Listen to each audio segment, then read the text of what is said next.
seperti Bapa mengasihi anaknya,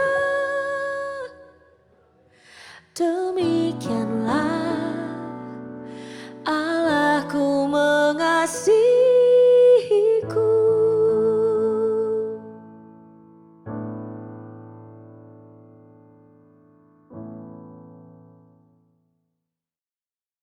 Haleluya, puji Tuhan.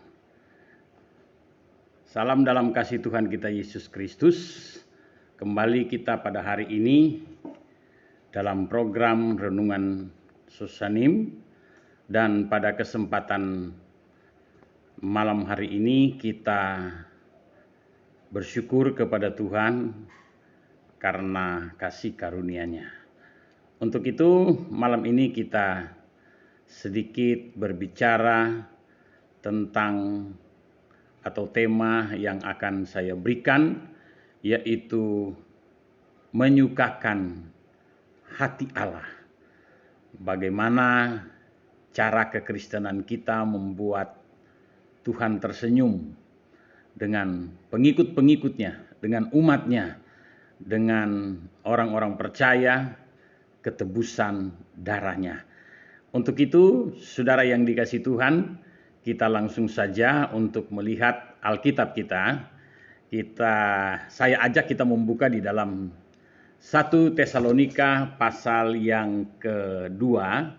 Dalam 1 Tesalonika pasal yang kedua, kita akan melihat ayat firman Allah dalam ayat yang keempat. Demikian firman Allah. Sebaliknya, karena Allah telah menganggap kami layak untuk mempercayakan Injil kepada kami, karena itulah kami berbicara bukan untuk menyukakan manusia, melainkan untuk menyukakan Allah yang menguji hati kita. Ini adalah ungkapan yang keluar sesuai dengan hati nurani oleh seorang rasul yang diutus oleh Tuhan untuk melayani, dan dia mengalami begitu banyak pergumulan, dia mengalami begitu banyak pengorbanan dalam menjalankan tugas pelayanannya. Nah, saudara yang dikasihi Tuhan, demikian dengan orang percaya pada masa kekristenan saat ini, kita juga dituntut untuk menyukakan hati Allah tidak semudah apa yang kita pikirkan. Itu karena akan berhadapan dengan hal-hal yang menentang, hal-hal yang berupaya untuk menghalangi kita menyukakan hati Allah. Begitu banyak persoalan, maka di sini kita membutuhkan pengorbanan. Jadi pengorbanan yang ingin saya tekankan di sini lagi-lagi adalah sejauh mana kita mau berkorban, kita sebagai orang-orang percaya, orang-orang Kristen, pengikut-pengikut jalan Tuhan, bagaimana kita mau berkorban demi Tuhan, demi memperjuangkan kehidupan kita, supaya kesetiaan kita tidak menjadi sia-sia di hadapan Tuhan. Maka sekali lagi yang saya tekankan di sini adalah gereja Tuhan membutuhkan pengorbanan yang besar, membutuhkan pengorbanan yang sangat tinggi untuk melayani Tuhan, untuk mengikut Tuhan, untuk memperjuangkan kehidupan saudara dan saya dalam dunia ini yang kelak nanti kita akan mendapatkan mahkota, kita mendapatkan apa yang layak yang Tuhan berikan kepada kita di dalam kerajaan surga. Menyukakan hati Allah membutuhkan pengorbanan. Contoh, saudara yang dikasihi Tuhan, bagaimana sikap kita sebagai anak-anak Tuhan, bagaimana sikap kita sebagai jemaat Tuhan, bagaimana sikap kita sebagai orang-orang percaya ketika kita melihat jemaat Tuhan yang sedang di dalam ibadah, kemudian kita melihat ada jemaat Tuhan, ada seseorang yang tertidur saat mendengarkan firman Allah di dalam ibadah tersebut. Ini contoh kecil. Artinya di dalam mengikuti ibadah pun, di dalam berbakti kepada Tuhan membutuhkan sebuah pengorbanan yang besar. Apa pengorbanannya? Yaitu untuk menahan supaya kita tidak ngantuk, supaya kita fokus mendengarkan firman Allah. Itu contoh yang sangat kecil. Tetapi contoh yang sangat kecil ini, yang sepele ini justru kita banyak temukan di dalam gereja. Nah, bagaimana kita mau mengikuti selanjutnya? Mau mendalami arti dari sebuah perjalanan iman kita menuju apa yang Tuhan sudah tetapkan untuk kita terima kelak nanti.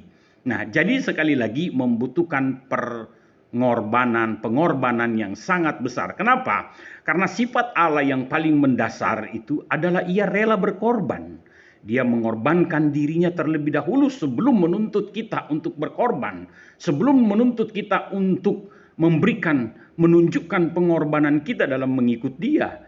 Jadi sifat dasar daripada Allah yang kita sembah ini adalah Dia rela berkorban. Lalu bagaimana dengan kekristenan kita? Bagaimana dengan orang-orang percaya jemaat Tuhan? Kekristenan adalah sebuah kenyataan yang mutlak, ya. Tetapi bagi mereka yang sepenuh hati. Kalau yang tidak sepenuh hati, kekristenannya tidak mutlak dalam dirinya. Saya berani mengatakan demikian. Jadi kekristenan yang mutlak adalah mereka yang sepenuh hati, ya. Yang tidak sepenuh hati tidak mutlak kekristenannya. Hanya sebatas KTP, keterangan di dalam identitas, kartu identitas.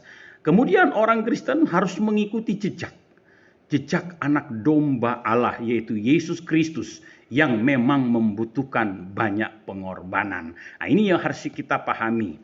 Lalu saudara yang dikasihi Tuhan, apa sih korban yang benar itu? Pengorbanan seperti apa yang harus kita lakukan di dalam pengiringan kita kepada Tuhan? Yang pertama tentu adalah korban kepatuhan. 1 Samuel pasal 15 ayat yang ke-22. Coba kita lihat ayat di sana. 1 Samuel pasalnya yang ke-15.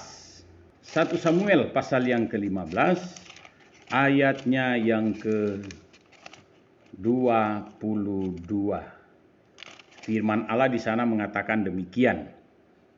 Tetapi jawab Samuel, apakah Tuhan itu berkenan kepada korban bakaran dan korban sembelihan, sama seperti kepada mendengarkan suara Tuhan? Sesungguhnya mendengarkan lebih baik daripada korban sembelihan, memperhatikan lebih baik daripada lemak domba jantan. Pendengaran, kepatuhan, bicara tentang kepatuhan. Orang yang patuh terhadap suara Tuhan, orang yang patuh terhadap firman Allah. Ya. Jadi pengorbanan utama kita kepada Tuhan adalah kesetiaan, adalah kepatuhan. Mendengar suara Tuhan, menjadi peka terhadap suara Tuhan. Petunjuk-petunjuk apa yang Tuhan berikan di dalam kita melanjutkan perjalanan iman kita di muka bumi ini. Patuh terhadap firman Tuhan, patuh kepada Tuhan. Itu yang pertama. Kenapa? Apa yang dituntut Allah untuk mempersembahkan korban adalah, kita sudah melihat tadi jawabannya, bagaimana sejauh mana kita mau mendengar firman Allah. Sejauh mana kepatuhan kita kepada Tuhan. Kesetiaan kita kepada Tuhan. Dalam 2 Samuel pasal 24 ayatnya yang ke-24. Kita lihat 2 Samuel.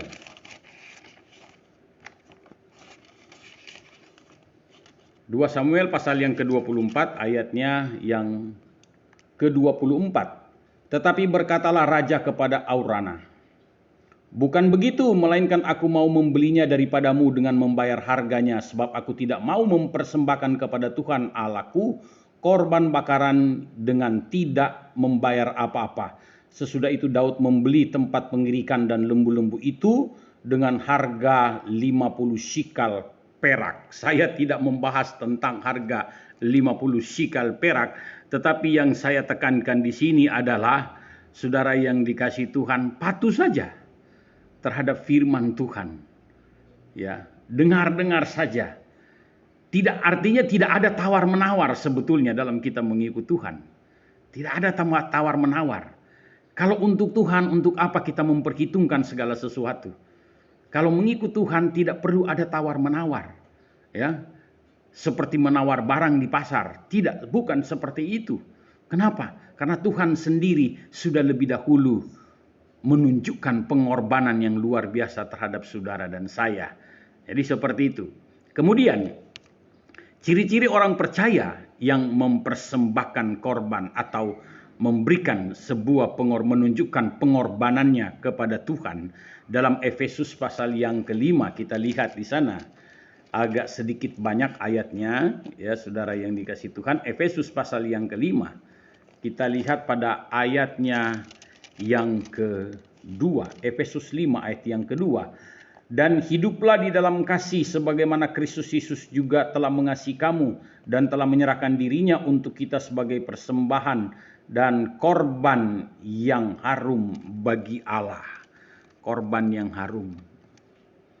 Memberikan pengorbanan kita, pengorbanan yang layak diterima oleh Allah. Berbau harum, ya. Berbau harum. Apa saudara yang dikasih Tuhan? Jadi kalau kita mau berkorban, ya, menunjukkan pengorbanan kita harus berdasarkan dari keikhlasan, berdasarkan dari ketulusan. Dan apa yang kita korbankan bukan sesuatu yang cemar, yang telah dicemarkan. Jadi kira-kira seperti itu. Filipi pasal yang keempat, ayat yang ke-18. Filipi 4 ayat 18. Kini aku telah menerima semua yang perlu daripadamu. Malahan lebih daripada itu aku berkelimpahan karena aku telah menerima kirimanmu dari Epafroditus. Suatu persembahan yang harum, suatu korban yang disukai dan yang berkenan kepada Allah. Jadi pengorbanan kita harus pastikan itu adalah sesuatu yang disukai oleh Allah.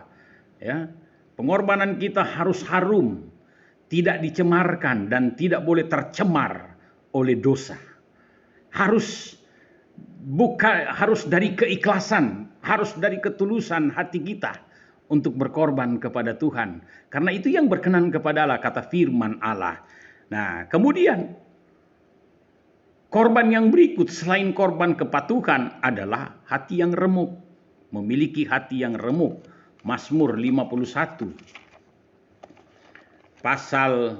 Mazmur pasal 51 ayat yang ke-18.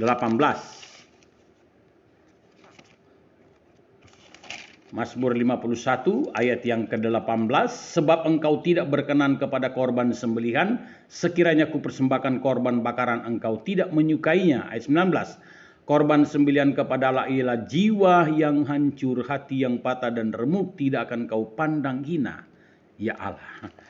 Jadi kalau kita merasa hari-hari ini terhina karena ketaatan kita kepada Tuhan, ini janji Allah. Ya, artinya kita sedang memberikan sebuah pengorbanan yang berbau harum di hadapan Tuhan, korban yang berkenan di hadapan Tuhan, korban yang disukai oleh Tuhan. Jiwa yang hancur, hati yang patah dan remuk tidak akan dipandang hina oleh Tuhan, tetapi membuat Tuhan itu tersenyum selama kita memberikan dengan tulus dan dengan keikhlasan hati.